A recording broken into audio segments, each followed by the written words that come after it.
Welcome everybody at a live stream of our third panel of the Arts and Production Managers Beirut Elefsina, organized in partnership with Drosos Foundation, Elefsis 2023, Shubbak Theatre Company, Artlink, and supported by Creative Europe. We have with us, we have presentations of analog, digital and hybrid festivals with festival managers from different places in the world.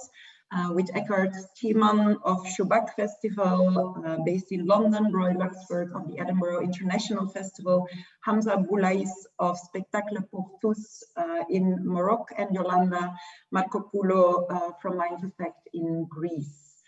So happy to have you with us here, and I hand the floor to Mike van Graan, who will facilitate this session. Sure, thank you very much, Inge. So we are going to be looking at the good, the bad, and the ugly, and two different elements of festival making. The one is hybrid festivals, analog festivals, and online festivals. What are the good, the bad, and the ugly about those in terms of the experience that we've developed over the last 10 years? And then what is the good, the bad, and the ugly of the various business models that exist for these particular festivals? So we have the four speakers who are going to be speaking to those two themes in their own way from their particular kind of experiences. And we'll then have a facilitated discussion afterwards. They'll each have between 12 and 15 minutes to make a presentation. And then we'll invite people who are part of the atelier to engage through questions and the like. So we're going to go in the following order: Eckhard, followed by Roy, and then I was going to say Hamza, but it is Hamza. And then we'll have Yolanda from Greece kind of doing the last presentation. So over to you, Eckhard. Hello, thank you very much for the invitation, and quite a daunting prospect to go first. So I'm the artistic director of the Shubbak Festival. The festival is taking place in London, and it's London and we believe Europe's largest festival of contemporary Arab culture. We started in 2011, so this year will be our 10th anniversary, and it happens every 2 years with a major celebration of Arab artists in all art forms, dance, theatre, music, literature, cinema and visual arts. And like many festivals, we shout out loud about those big numbers, like over 80 events in more than 40 locations. We penetrate the city from the very large institutions to very small neighborhoods. This has, of course, changed quite a lot in the last year when our cities became depleted and empty, and we couldn't stage any events. So we really need to start thinking back about how we model ourselves, both in the analog and physical, as well as in the digital field. We are somehow slightly unique in that we are a festival of Arab artists not in the Arab region. Our strapline is a window on contemporary arts, on contemporary Arab culture. The last thing we want to be is just a window from one place to another that's elsewhere and strange and alien. It is very much about an exchange, and we work with Arab artists who are based locally, regionally, in Europe, or indeed in the region. We have always had a digital element in our work. We just didn't call it digital. In 2015, for instance, we commissioned Hello Psycholepia to create some new a new piece of music and an animation called Shubbak, which we presented on our website. We commissioned Top Goon collective to do 3 short films that we, like a mini series, a mini silsila, showed on our website. And Reem Karsley, the Syrian filmmaker in Damascus, collaborated via Skype then, Zoom didn't exist, with young people here in London to create a theatre performance together. Because for me, it has always been important that we have an audience in the region that is beyond London. Shubbak does have a reputation or brand, if I want to call it this way, elsewhere. So I always felt our website should not just be the window to our marketing, should just point people to events that they miss if they weren't in London at this time, but should always also be a place where actual work, where artistic creations can be experienced. We also recorded our events. Our literature program at the British Library has always been recorded and is on demand for free, available on the British Library website. So having said these, we are not a pioneer in digital programming at all. I was quite surprised when I looked through the examples and looked that we had a bit of a digital presence, but I feel very left behind, actually partially generationally as well, what a digital future could look like. And especially in this year, our festival is now in June, July, where we had to think about how can we present something that may not be physically possible. International travel is still very much at risk here. We don't know to what capacity venues can be open yet. I know that quite a number of my UK-based festival colleagues have chosen this year to only present UK artists for 2 reasons. One is because the risk of travel is too high, and the other is because responsibility to local artists after a year of loss of so much employment is really, really important. For us as a international festival that promotes Arab artists, that's not really a choice. So we were looking very much at how can we support those artists and how can we make sure that their work is still available as a festival offer. So we looked through our program and identified those productions and those artists who could still create work, who could still rehearse in rehearsal rooms, who could still go into studios and work on new commissions. Because we didn't want to stop a creative process, even if we cannot necessarily show the work live in London. So we have a number of our projects, a number of works in our festival program now that are being created abroad, but we will film them, we will or live stream them, and we will still premiere them as premieres, but with the companies not being live in London. We are also showing quite a lot of sort of binaural audio walk theatre works, digital works that can be downloaded and experienced on an individual basis rather than in a fixed theatre. So that's one way of thinking through the programming. To create a more of a physical, local and a digital presence. I think what's really important for us is to think through where our audience is now. The digital sphere opens up a much wider audience for us in the Arab region. We've said before, our recognition level is very high there. So we are beginning to work with distribution partners that helps to bring the content that we produce to audiences there. And that triggers quite a lot of questions about, should digital always be free? Is it the default that we pay for a ticket in a theatre, but if it's offered online, it's free?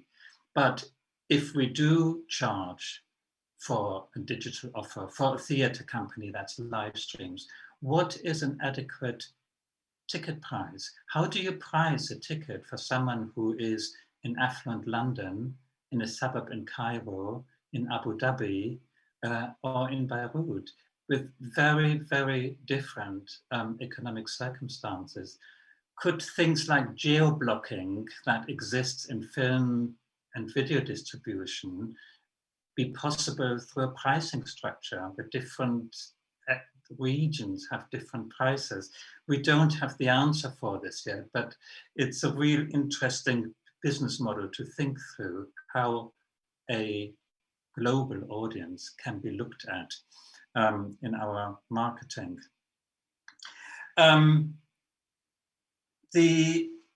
I guess I probably only want to say one more thing, and this is when I thought earlier when you said the good, the bad, and the ugly. I thought, what would an ugly festival, an ugly digital festival look like? And my thought was, if so much work is online and digital, the last thing I would want a festival to become is like a sort of YouTube or Google image search where people scroll randomly through festival programs, picking up bits and pieces in their spare minutes, because we are uploading more and more work. So I think the real challenge for me in the digital world is, as a festival programmer, is how do we create a curatorial rigor that makes people really interested and determined to look at work, and it doesn't become an accidental encounter, however enjoyable those YouTube browsing moments may be. So maybe I leave it here, a couple of background on Shubbak, a couple of wild thoughts, and I look forward to the discussion later. Great. Thanks very much, Eckhard, for that initial setting of the tone. Rob, can we move on to you? With the Y, Roy. I tell you, this is what Zumbi does to us. Sorry, it is. Roy. It's only day 2. You'll be calling me all sorts by the end of it. So thank you, Mike. Thank you, Eckhard. So I'm Roy Luxford. I'm the Programme Director from Edinburgh International Festival. Just a little intro, we are a live performing arts festival, and we are approaching our 75th anniversary. So one of the older festivals within the European context. And talking about the Edinburgh International Festival goes cheek by jowl with talking about the Edinburgh Fringe Festival, our colleagues who set up in the same year, but is an open access festival. And the distinction with the International Festival is that we are a curated festival and led by a festival director. So our main selling point and our strongest, our DNA is about being a live performing arts festival. We're over 25 days each August, and we program across the art forms in classical music, chamber classical music, theatre, dance, and opera. We often have a visual arts strand, but it's not always part of our essential mix. And we welcome large audiences to Edinburgh on an annual basis.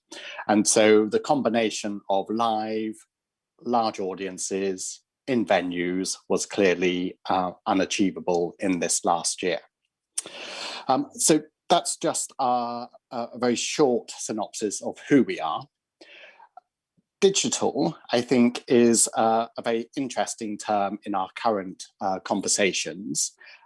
Perhaps in a different year, we might have just been talking about technology. And it's fascinating that artists have always utilized technology in their work and for their presentations. And I think of works we've presented by Katie Mitchell, who heavily uses film, Simon McBurney, who very much used sound in his last piece, and more contemporary composers like Anna Meredith in music. But we never presented any of these artists within a digital narrative, we were presenting their work which encapsulated these technical, perhaps digital elements. So our festival last year, when we had to cancel, essentially became a festival of commissioned film and online installation works. And that was, again, across the art forms to reflect our essential programming mix.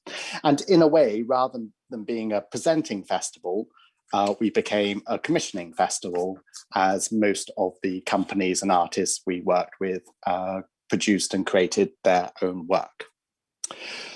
We very much hope to have a live festival in this coming year, but it will be very different, much smaller, and probably outside of some of our usual performance stages.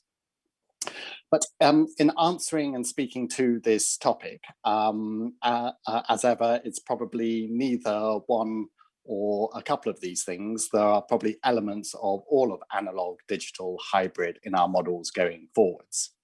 But it does ask about our business models, and we need to understand our essential business model as we consider the question. And so for a presenting festival like ourselves, to balance out our expenditure on invitations and creations to artists, our income streams are pretty much predicated around ticket revenues, donations, and then we are within the European model of subsidy. So we have some grants from institutions to support the cultural sector. And in any given year, we're probably 40% grants and 60% earned income. And of that 60%, about half of that is from our ticket sales. So as we consider new models or new combinations of models, we also need to understand how that relates to the essential business model. As ever, significant events forces us to adapt, and change is accelerated in these times. I think there's been numerous good examples of digital practice increasing across different festivals, but it has absolutely become a necessity in these last few months. Working in this field, though, we should also acknowledge that there is a form of expression of digital arts that has been around for many decades now, and someone referenced it earlier, and that's called TV and film, which essentially does exist in a more digital sphere. And I think the challenge for the cultural sector is how to compete with the quality and the scope that is possible through film and TV. And it's perhaps only some of our major national institutions and producing companies who really are able to engage and go head to head with some of those TV and film productions. For example, Met Live and from the National Theatre in London, they are two significant institutions that produce their own work, and so also have subsidy to invest in digital platforms of scale. As we consider the digital work, we should also think about audiences. And I always find it fascinating the duration of views on any of these new platforms. So unlike sitting in a concert hall for a full symphony or sitting in a theatre for the full duration of a play, the views are counted on Facebook as 3 seconds and on YouTube as 30 seconds.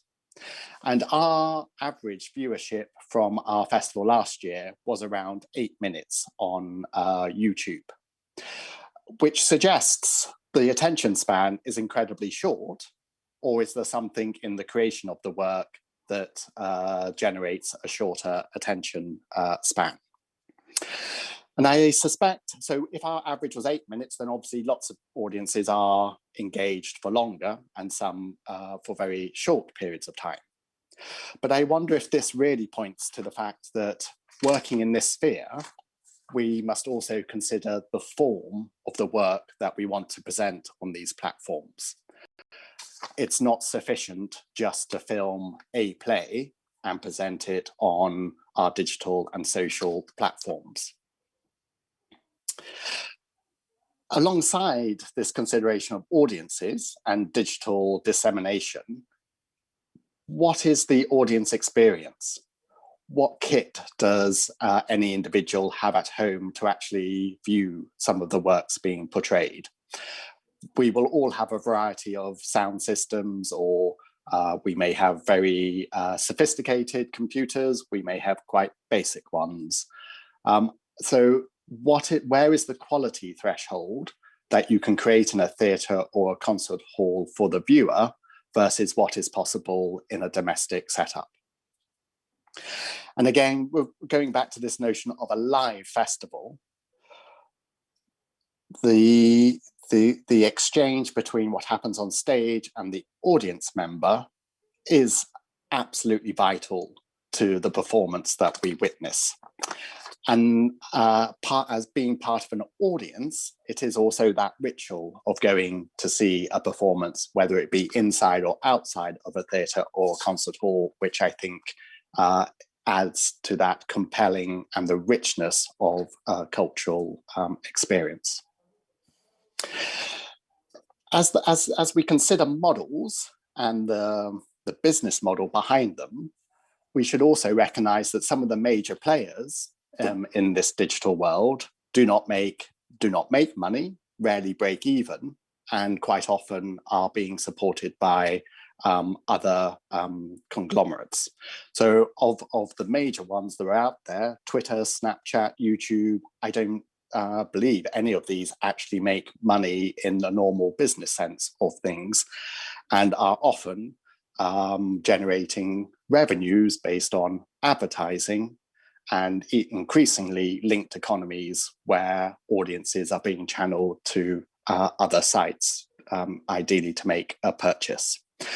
And just understanding that context of where the funds to support those organizations exist, it is very much a model of venture capitalists. And so that brings a different set of principles to play in terms of the structural and organizational setup. As Eckhard referenced, who pays the artists for the work? In this last 12 months, we saw an initial explosion of online content as people responded to a very unique situation. And it was a way of putting cultural activity into a public domain as we were being starved of any such opportunity. But that could only last for so long, and there was varying degrees of quality of some of that output. And after the first 6 months, I think perhaps the larger players actually engaged in a more professional setup for some of their content to be generated. But very few are actually able to monetize their work on the digital platform. And if you're working independently, if it's very difficult to monetize these streams, then who is actually supporting the artist and the network of freelancers behind the creation of that work? I think we're all quite clear that musicians are very unhappy with the royalties they receive from or any of the streaming sites. It's, again, difficult if you're outside one of the larger organizations to actually produce this work for these platforms in a way that actually makes both financial and artistic sense. And wrapped around all of this, we have this notion that is now increasingly prominent within our organizations of a sustainable model of business. And sustainability is not just about carbon emissions, but actually about a fairness within society. So we are ensuring that we are enabling not only this work, but future work to continue. I would say one of the major challenges is this sense of who and how does the artist become remunerated if there is a greater move to presenting works online. One of the great pluses about the digital work is its absolute reach and scope. And so you don't even need to be in the city, not even in the country. You can be on a different territory across one of the great oceans and still be able to view work in real time. So I think the reach and the scope is very exciting about some of our digital platforms. But I think increasingly we need to give consideration to the form, to the artists who can create work in the form that's required, and that there is different work required for different platforms. It's not just a case of putting a camera in front of an existing piece of work. In our current model, we're not expecting to monetize any of our digital content in this year's festival, but I think it will become part of the mix in terms of adding benefit to members and patrons, but also a way to stimulate new audiences, both through the reach that I referenced, but also edits and short form packages could be a good way to induce new and different audiences into our audience base.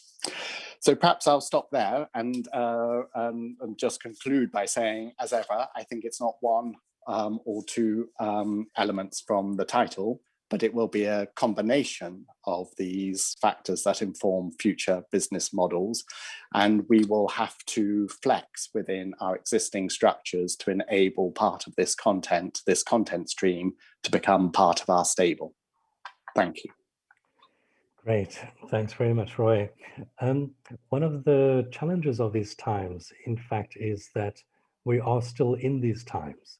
These times are still unfolding. We haven't had time to reflect on it, so we're kind of making things up as we go along, and we don't have those business models yet to say this is what will and what will work. We're trying to experiment with these things at the same time. So thank you very much for that very lucid presentation. Let's then move on to Hamza, and Hamza is going to present in French. So those of us who are part of the room, please click on the globe in the bottom, the toolbar, and you'll be able to follow in the language of your choice. So Anahis has indicated that Hamza, there we go. Hello, Hamza, welcome. Merci, Mike. Thank you, Mike. Good afternoon to all of you. I'm Hamza Boulaiz from Morocco. Thank you to the Academy for inviting me. I will make the presentation as required. I am the art director and the director of the company Spectacle pour Tous. I'm an expert in moving writing and moving artist. I'm an expert in a writing that traveling writing,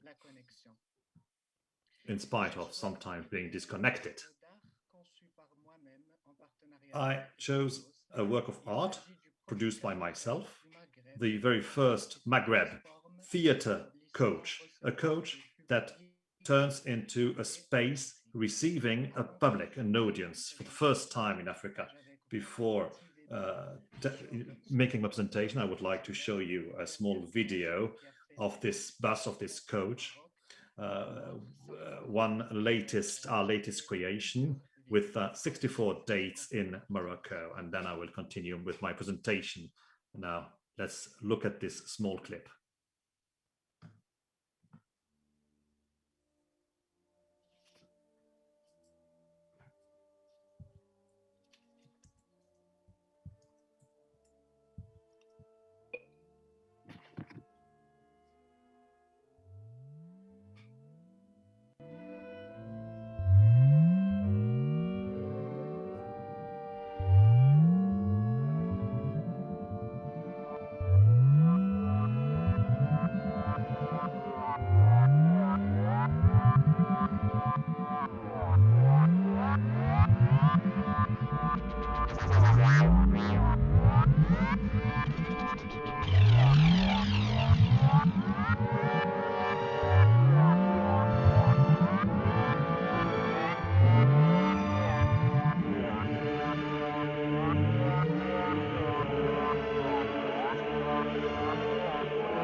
So, as you've seen, is a specific track that becomes kind of a theater place where we can host the audience. And I drive in villages and I meet audiences. And today we're talking about virtual festivals, live festivals. What is the best model? I am an artistic director, and my main objective is to meet audiences and look for audiences in the most remote regions. And we really want audiences to meet us in this particular moment. And today, theaters have been closed for 1 year, and I haven't had the luxury to perform a live show. We organized some rehearsals, and we also organized online shows, but the impact was not the same than live shows. Live shows you perform in very remote villages where there is no cultural center or no theater at all. What about my contribution on live performances, virtual performances? A real theater is a place where you look for truth, where you meet truth. And today, we really want to change the states of mind, and performing theater shows and organizing festivals date back to ages. And in 1966, pop art was born to change the frames of mind, and each time the shape of performances is different.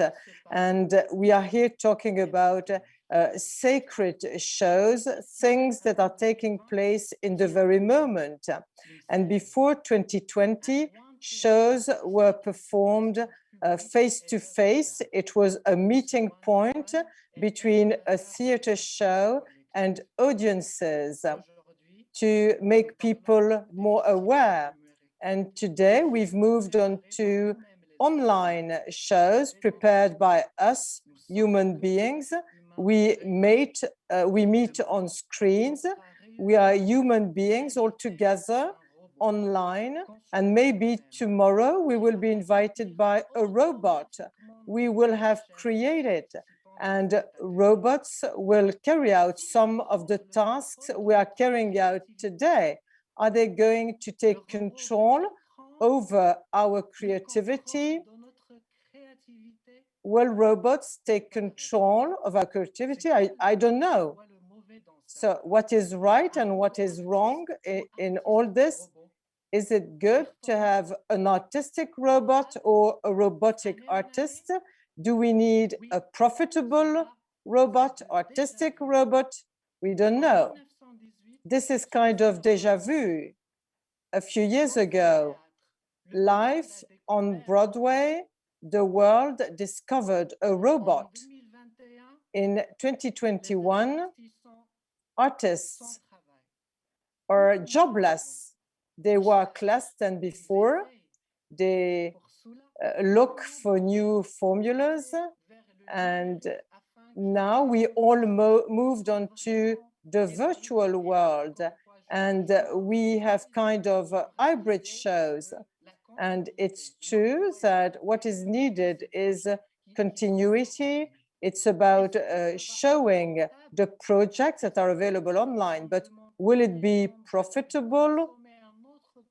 Aren't we invited the audience to buy just another product?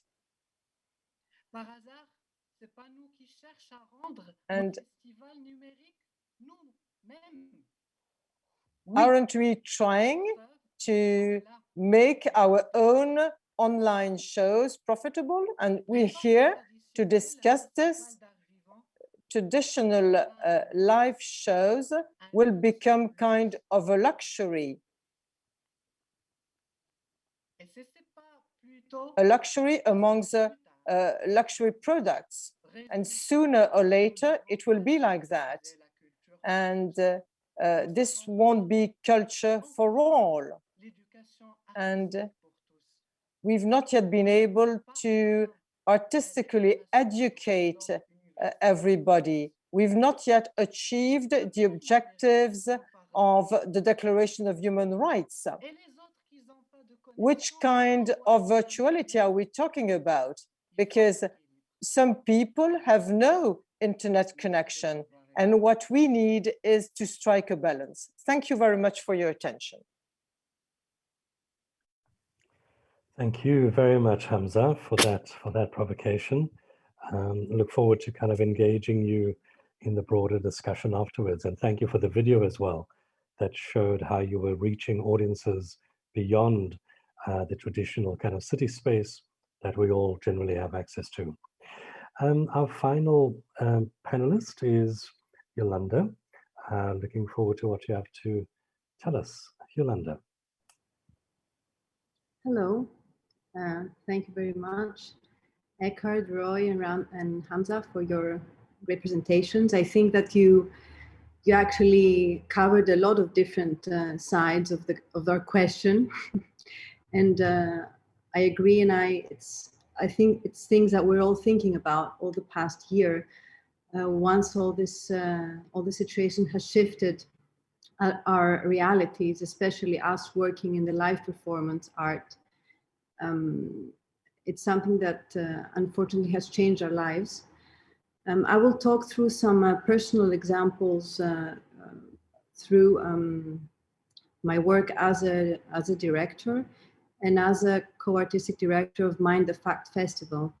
Mind the Fact Festival is a very, very niche and a boutique festival, a very small festival that was created in 2016 by Ioana Balsamid and myself. After working many, many years with groups of non-actors, with groups that are being on the, haven't been heard into our, let's say, into our daily lives, groups of refugees, people addicted to gambling in the past, people who have lived homeless, kids who are in difficult situations, and also, I mean, people who would like to have their voices heard, let's say, through theater, through a performance. Our goal was to create a stage where those people can actually come out and express themselves through their true stories, and themselves acting. So basically it's creating, our model is working into theatrical, mostly workshops with groups of people that want to be exposed themselves and expose their stories themselves. So it's a direct, let's say, the story. The festival took place in 2017.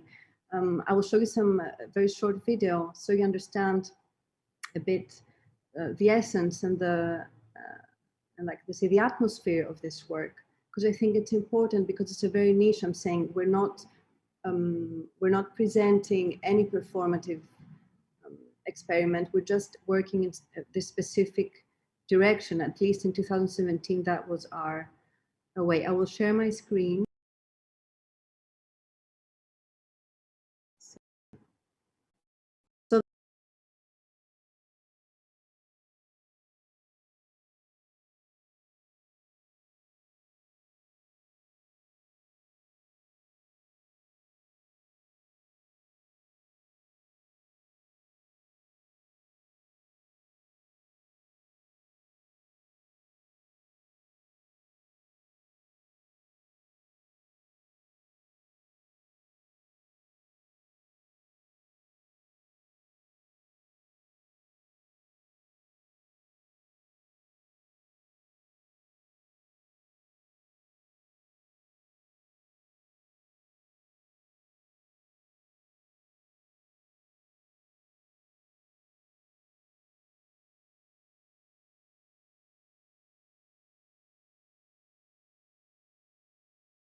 engagement is a very difficult issue.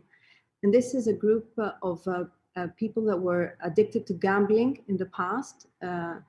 We directed this with Yolanda, my partner.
Something that is very, very difficult to, let's say, substitute with any other way.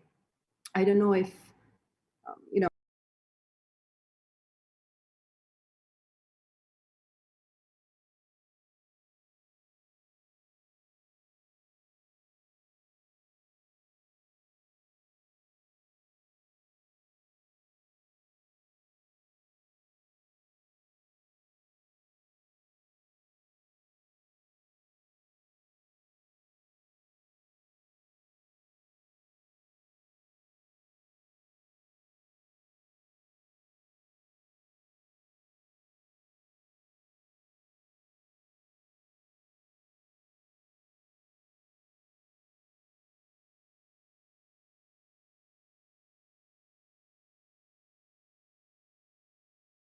before.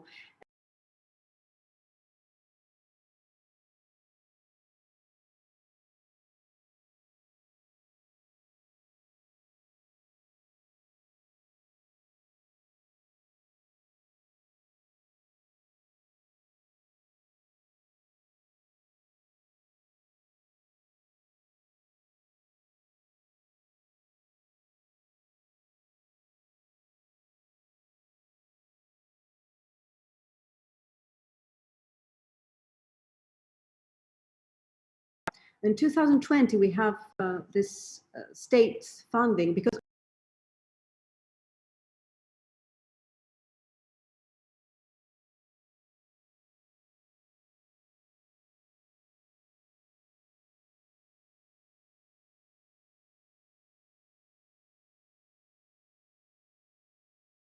we were received, we didn't have any tickets for. So how do we do the digital version of all that? That was like a huge issue. Joanna were like, no, we're not doing it. We're not. But we say, but what about all the people we have? They're waiting. You know, they've been waiting this last year to start the workshops. We need to do something. Like, okay, let's go. Let's do it. Let's dance.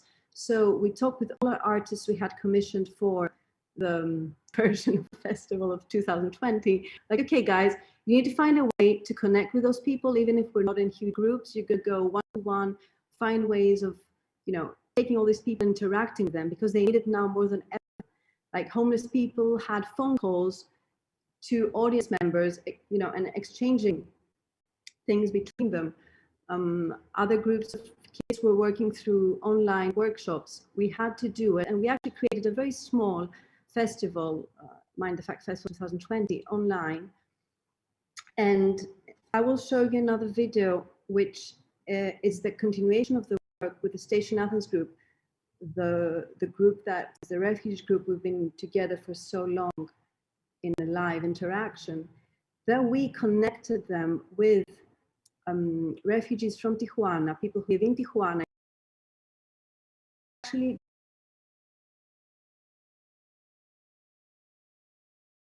between them in order to communicate some messages.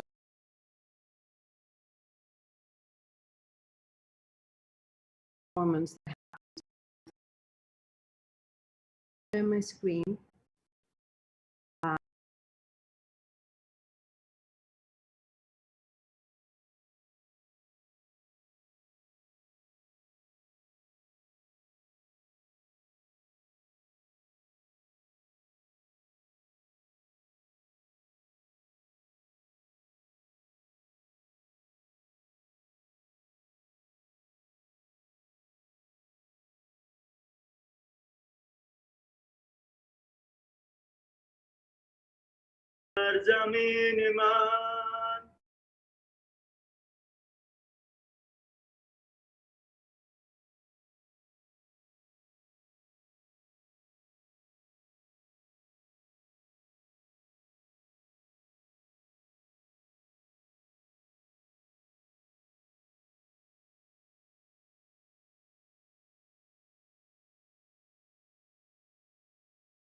Está también un momento de mi vida como mi camino espiritual.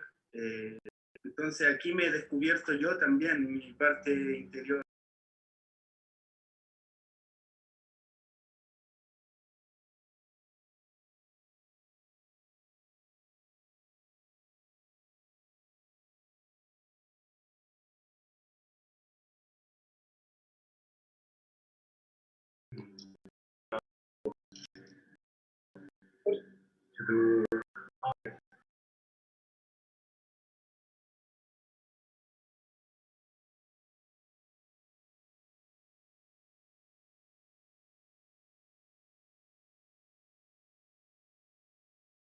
That work there in the Trojan Women Project, and 2 women from Greece, myself and Erato Zavara, a video artist. So we're 4 women directing 8 men from different backgrounds, countries, creating this crazy Zoom session.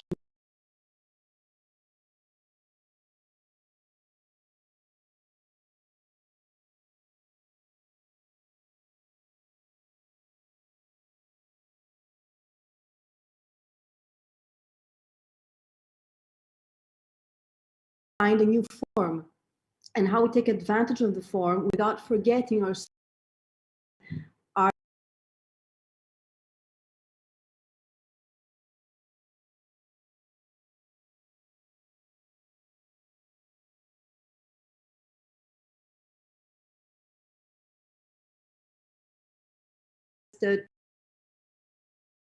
put all the papers in front of the green screen, and having all the people in different locations, phones not working, people on the streets, internet being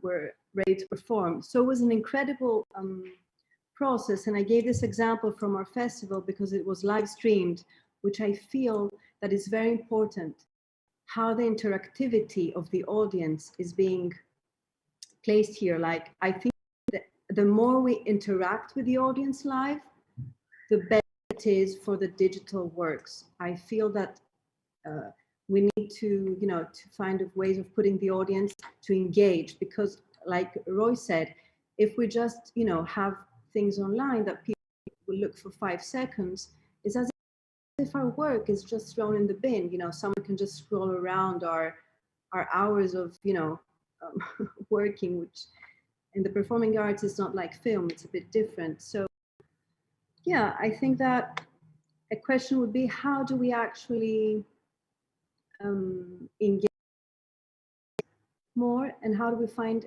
creative ways of putting the audience into our world and not just offering, things for people to consume, but having the people make them being engaged as if they would take their, the metro or the car and come to the theater and watch with us afterwards.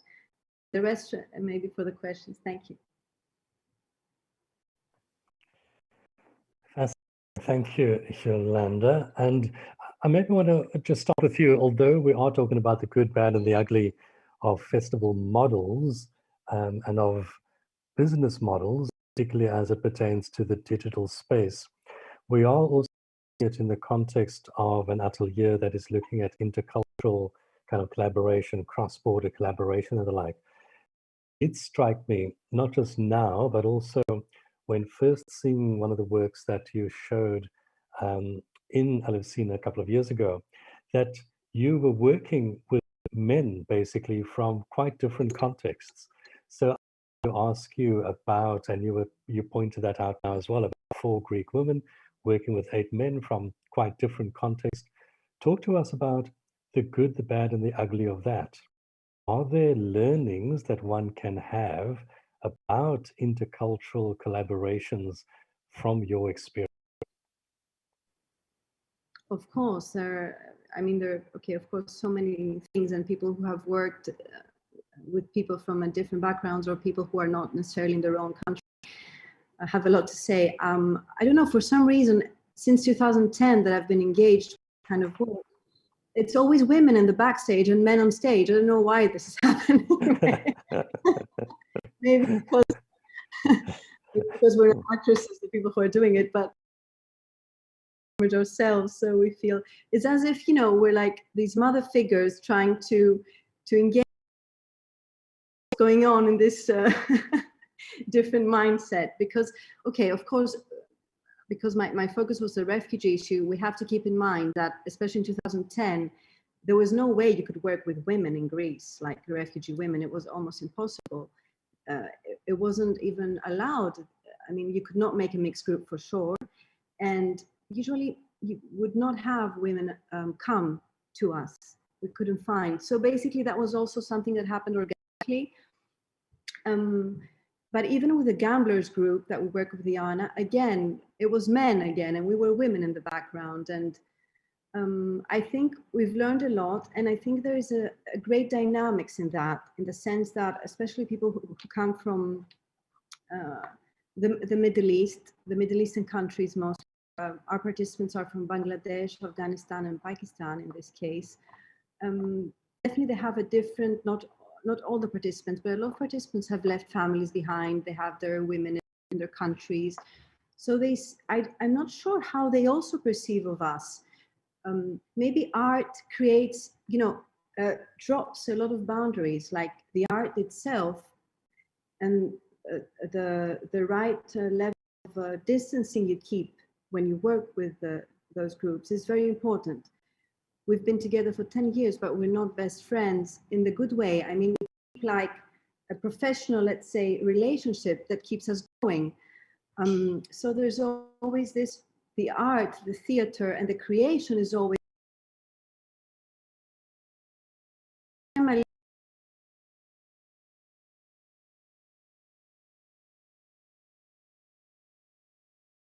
and it goes back to what I was saying this in terms of facilitating collaborations, building relationships is so important, as opposed to the kind of exotic way in which collaborations sometimes happen from those with resources. You go into a place, have a one-off thing, tick that box, and you go off to the next. And what you're describing is about building trust, and that people over an extended period of time and understanding each other on the basis of mutual respect, you're able to continue for as long as you have. So an important learning, not particularly relevant to the topic of this particular panel, but nevertheless very relevant to the context of our atelier. I wanted to maybe just back to all of you and just some summarized points I made, that in terms of the good of particularly the digital space at the moment, we're talking about access to much wider audiences, global reach because of digital platforms, those, as Eckhard was saying, are available for viewing afterwards. So as opposed to festivals where people come and it's a 7 to 10 day festival and people experience the work there, now people can actually see the work for the whole year before the next festival because it's available online. As a couple of you were saying as well, basically this time has encouraged innovation. People have had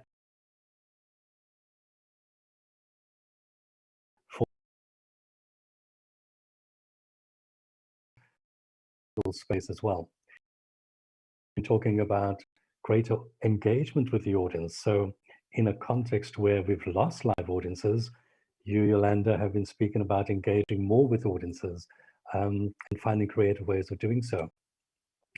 In terms of the bad, some of the things that were mentioned was that there is a digital divide, not globally, but regionally and within countries as well. So in terms of who has access, that's a point that whereas before to engage and bring in local audiences, now many local audiences to be very expensive, so people are unable to access this work. How to compete with television and film, that just has, you know, so much better production values, and that's what they do. They operate within the online space, whereas theater and dance do not. I think also something which Roy mentioned, and it's an important point, this particular moment has also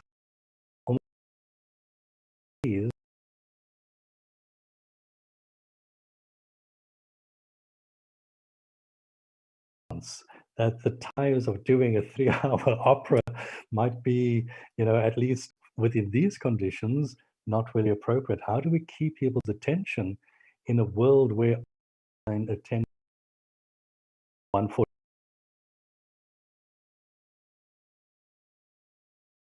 Here we are trying to in that kind of digital space. I think in terms of the ugly, some of the things that were mentioned was that there's no audience. So we don't know how our work is being received. Whereas in live audiences, there's this direct encounter and we know kind of what is happening. The poor production values, the lack of investment in what we need to be able to occupy the space at the moment. And a very big concern of Hamza was that this particular moment might not be temporary. We might in fact be having the space for technology to take over completely. And we will be like the women in your particular group and we'll be in the background and the robots will be the men. They'll be up in front there while the rest of us artists will kind of be in the back. That's what Hamza's concern was.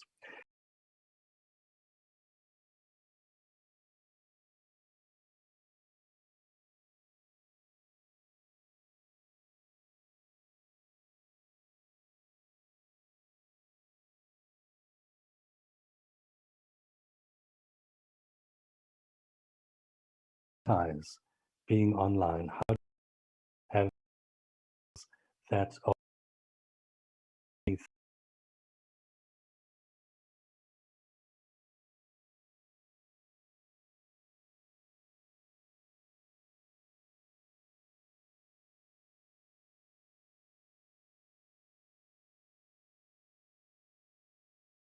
donation pricing structures, the challenge. We are having global reach and global audiences. How do we make sure that we are able to provide access, that there are different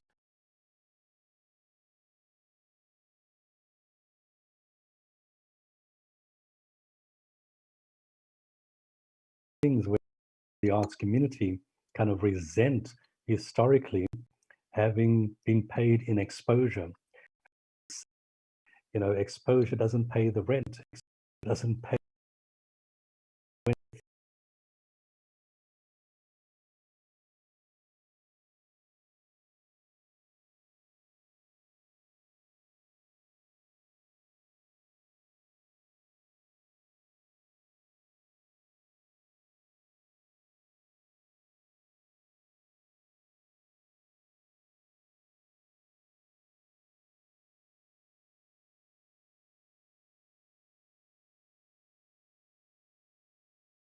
that Eckhard raised was festival and artistic nationalism, the equivalent of vaccine nationalism, in the sense that he was talking about Festival UK deciding to concentrate on UK artists over the last 10 months. But that's actually been with artists throughout the world. So where is the solidarity? Where is the global kind of connections that we often talk about? So suddenly here we are becoming more nationalistic in our approach.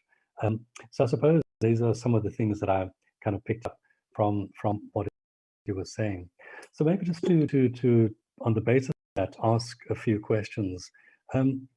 Roy, no monetizing this year, and entirely dependent upon on donations, and your model for the Edinburgh Festival historically has also one of curation on the one hand, which essentially is what you're going to be doing now, but the main part of the Edinburgh Festival was really the fringe, where people were able to come and present any way that you will have a fringe in your online festival model.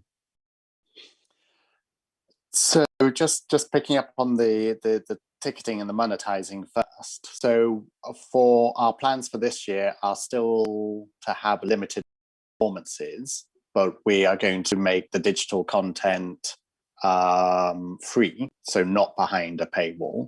And that's and hopefully this year is the year that takes us back to somewhere near a more regular year next year. So we are thinking about this year in terms of cultural recovery, stepping stones towards a more normal year in 2022. So I think we are considering whatever we do digitally to support and augment whatever is possible to present on the main stages.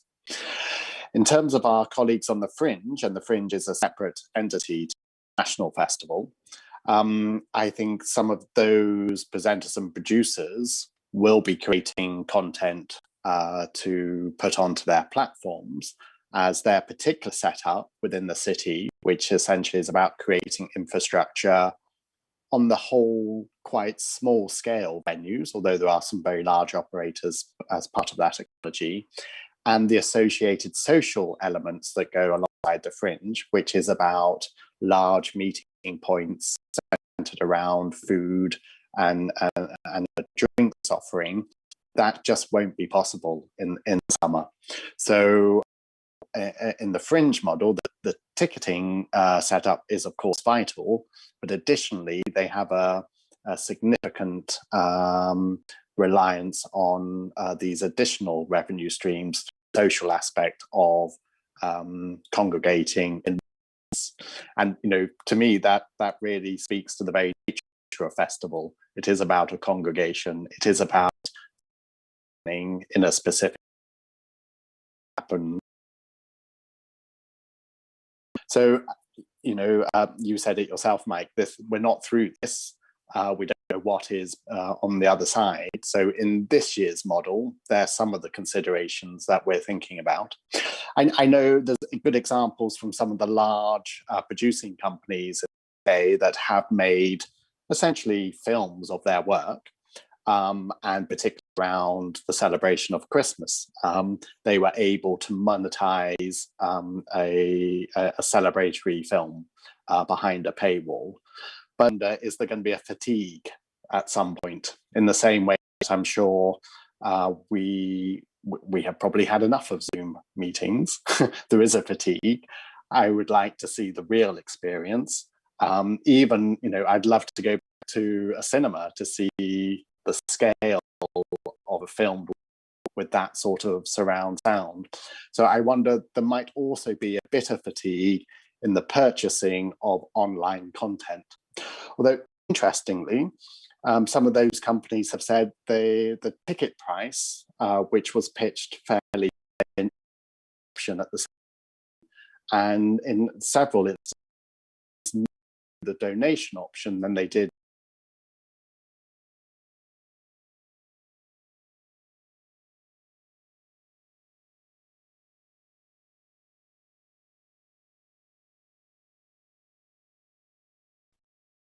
And we just need to then in the coming months and hopefully. I was going to ask you whether, in terms of the business model without ticketing, that maybe the donations model might be one that could basically replace that, at least for a short time. When the lock that we're going to within a few months, worst, incredible generosity at the beginning of that particular donation fatigue.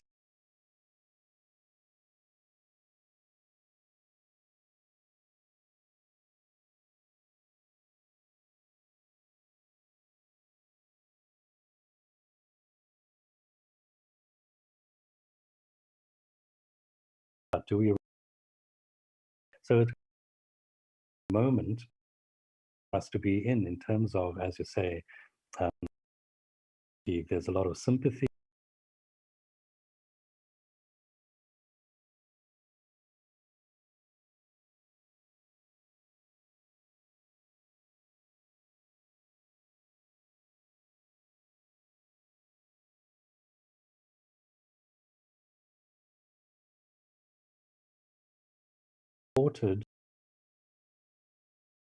I think we saw at the end of the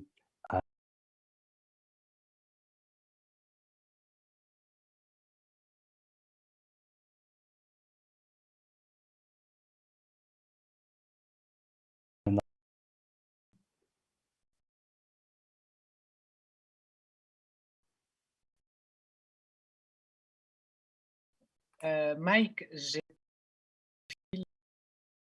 the thread question around the last sentence. Could you repeat the last sentence? Sure.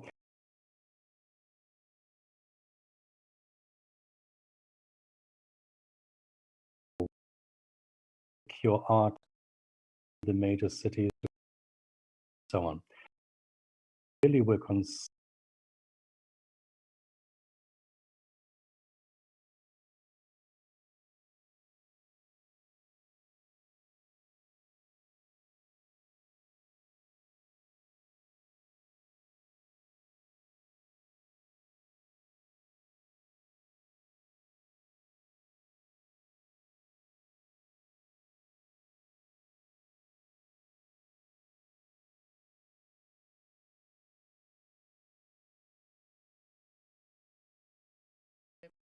I'd like to draw your attention upon the audience. So it's not a coach, it's a truck that becomes a place to host an audience with a certain 70-seat capacity. So what is concerning me is that I'm no longer able to get 50 children have a greater capacity. So will I be able to continue with this truck and to go as far as I do now? That's also a question.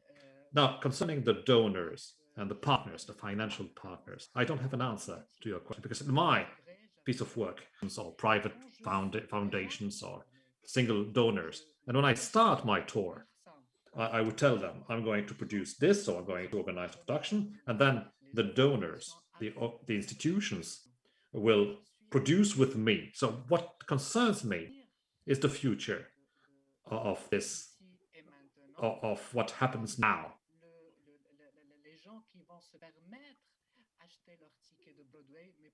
I'm not buy tickets for Broadway performances, but I'm rather concerned for people who have no access to culture. Right. So you have not taken any of your work onto online platforms.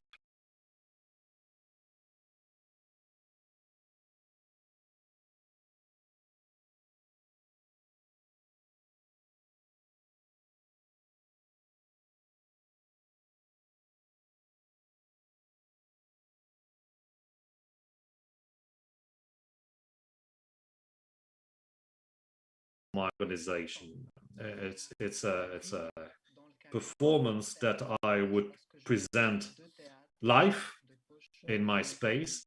It's cool, and in this truck that goes everywhere. Presenting my work online. Well, I am someone very sensitive. Comedians face major difficulties. They had 2 days in a row, and at the end of the day, they look at how many views there are on Facebook, and I said, stop now. I'll stop with this work. I want to watch the whole show. There are very few people who watch the whole show. Most zap and just and we are not trained to do something of such a good quality level online. So I'm concerned, yes. But I will not give up, of course not, because theater is my world, the possibility to propose art in flats, in apartments. But still, once again, I need authorizations. The issue today is freedom of expression. The state, the managers, new players will appear. Players who are able to master the technology, but the robots are going to replace us, as they already replaced many workers in Europe. There are robots everywhere in Europe. For instance, when you go to a restaurant, sometimes a robot can serve you pizza. So I'm sure that robots will also replace us. Yeah. Well, I'd like done by robots one day. That might have been better than the movie we had to watch recently.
has taken a form, a different shape.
Said to my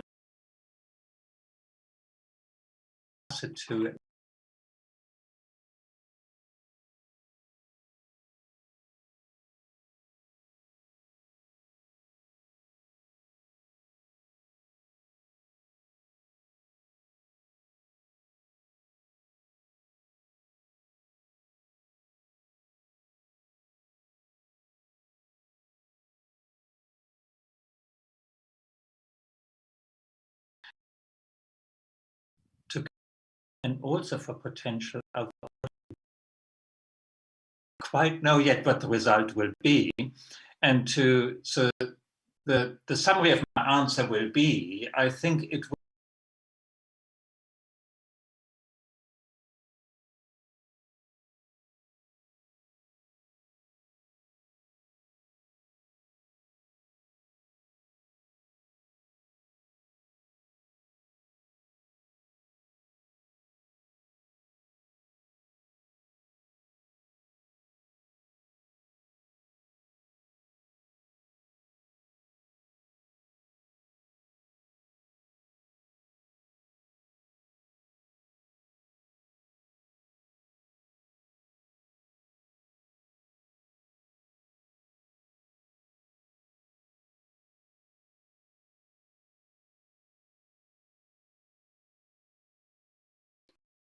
mental period to rethink their operation. So I think new models will emerge there. It won't be a going back to what there was before.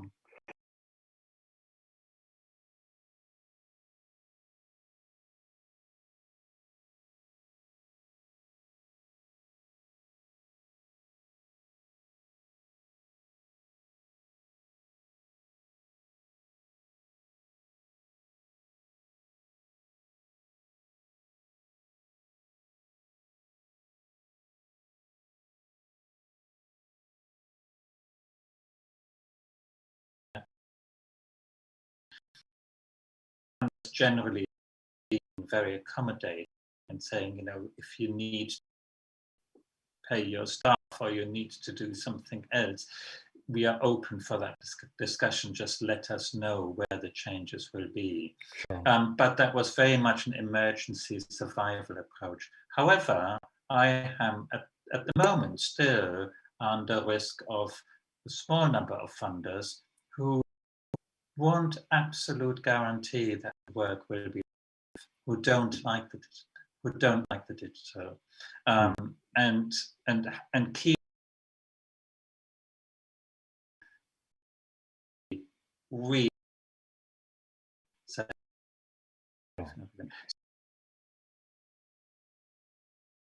have been supportive.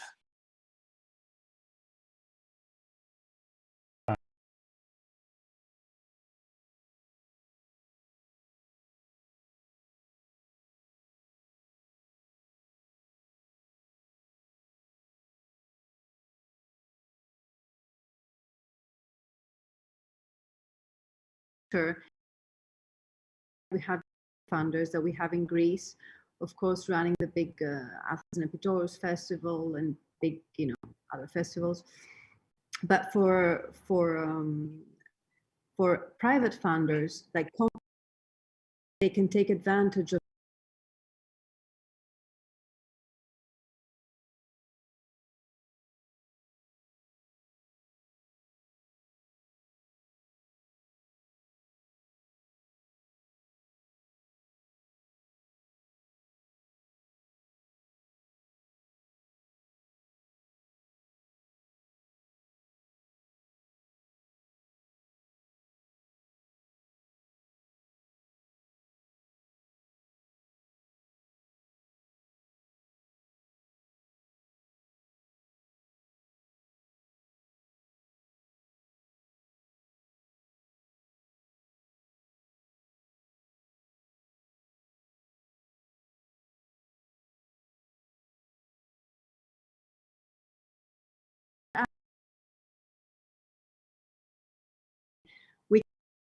let's say a very small amount for social media advertising for a festival, because we prefer to pay artists instead of paying Facebook or whatever that is.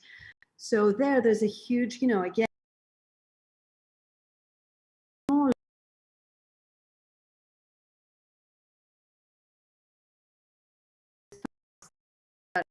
we get kicked out of the funding game because we don't have a way of, it's like a vicious circle in a way. So I think we need the big players to support the smaller players in some way and find like a balance there so we can all exist and each other in a way, if that makes sense.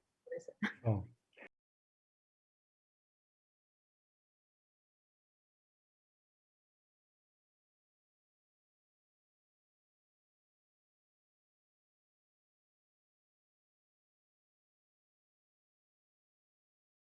Of our funders are on digital platforms isn't but I think in terms of funders sit and their criteria, overwhelmingly all of our supporters have been incredibly supportive and generous in terms of what we did last year and for this year, but the global reach and what the digital platform does enable speaks very much to our sense of internationalism. So if we can't travel, if we can't make invitations to artists, and if audiences can't travel to our specific locality, then this is an area where we can elegantly maintain our sense of place in the world and our sense of place both within our Scottish and UK setup, but also in our international community, of which we are all part in this call and over these few days. So there is an absolute role to be played in terms of the greater values and the greater objectives of the organisation. And I about it's the quantity part to that. So I'm less interested, I think, as was clear in the 3-second audience watcher. So let's not just go for the big number. Are the ways of having that more involved relationship with an audience in a digital format, so that maybe we get the average viewership up to maybe 20 minutes or a whole act. That would be interesting. But again, connected though, we spoke about generosity of audiences and of funders, but generosity of artists. All the artists have been very generous in terms of allowing and permitting this greater exploitation of their work, exploitation in the best way, without additional fees and without sort of the caveats. But we all know the digital world doesn't have an end date. So at what point are artists rightly and appropriately going to say, well, actually, we need to look at the deal here. If you want to put this out on those platforms, for how long do I get an incentive? Seconds, or I think there's a more complicated conversation to be had, particularly, and I'm thinking in music, with repertoire, it needs to be time limited to enable the artists and the companies to use different platforms to exploit that work. So we need to think about, again, remuneration for artists, whilst we are thankful for generosity from supporters and funders. But this is clearly something that's come into the mix and it isn't going to go away. We need to find ways to ensure in that respect. And I guess I always come back to the quality barometer. We exist to do the very best things to as wide an audience as possible. And that's something that's really dear for us all to hold on to and to persevere with. Yeah, it's an interesting question, the global reach as well, because in some way, many of our festivals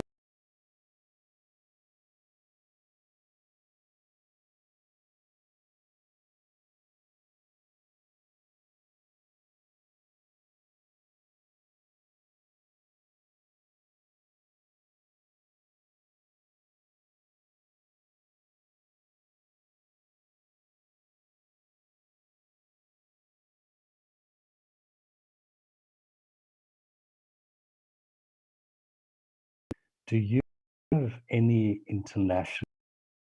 Does a global reach of an audience for your work matter to you?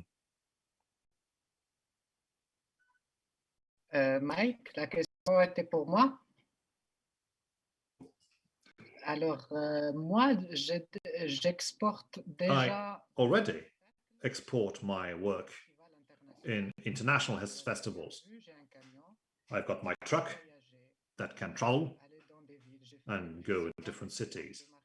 I went to Avignon in 2018 with subtitles.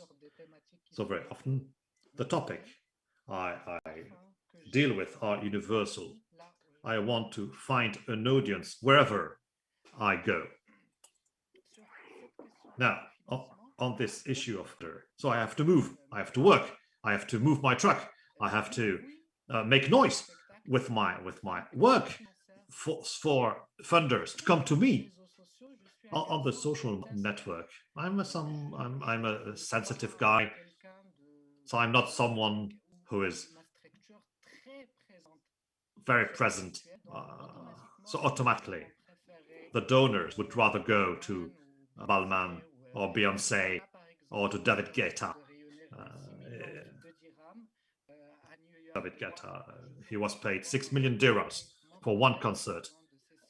I would need those 6 million dinars to make my own work. So it's a matter of practice, of work. If you don't work, if you don't practice your art, you can't produce anything, so you don't attract the funders. That's the basis, that's the foundation. The money come to me when I produce content. What are concerns disturbed by what is surrounding the screen.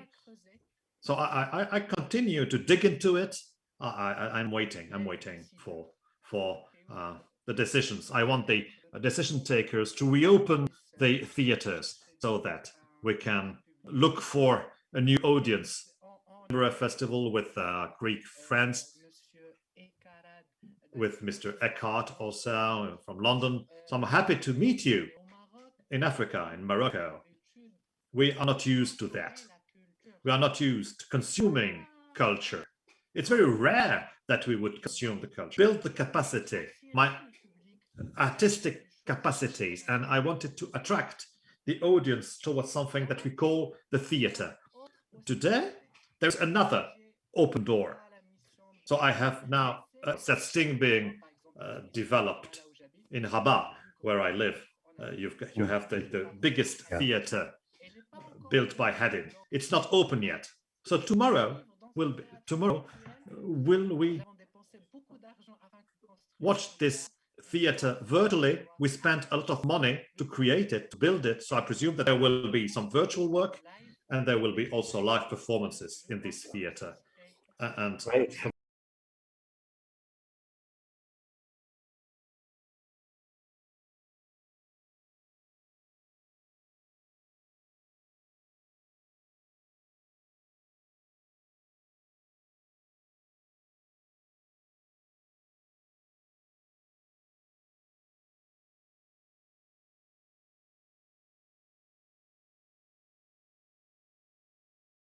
this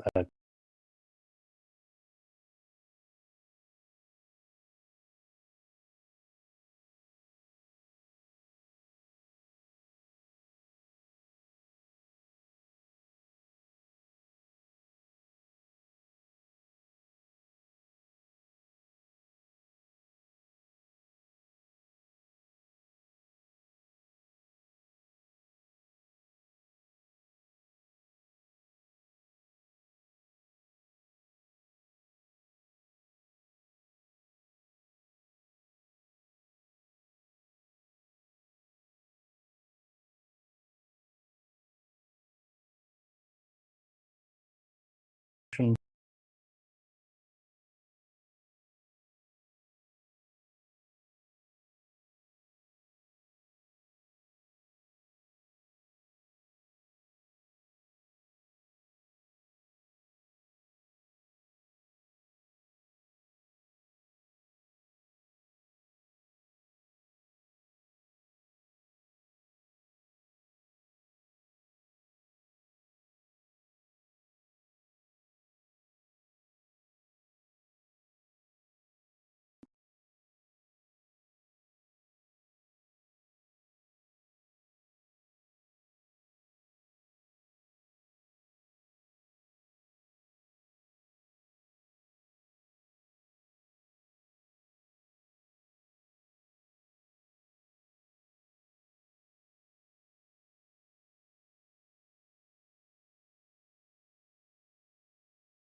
She going to tell us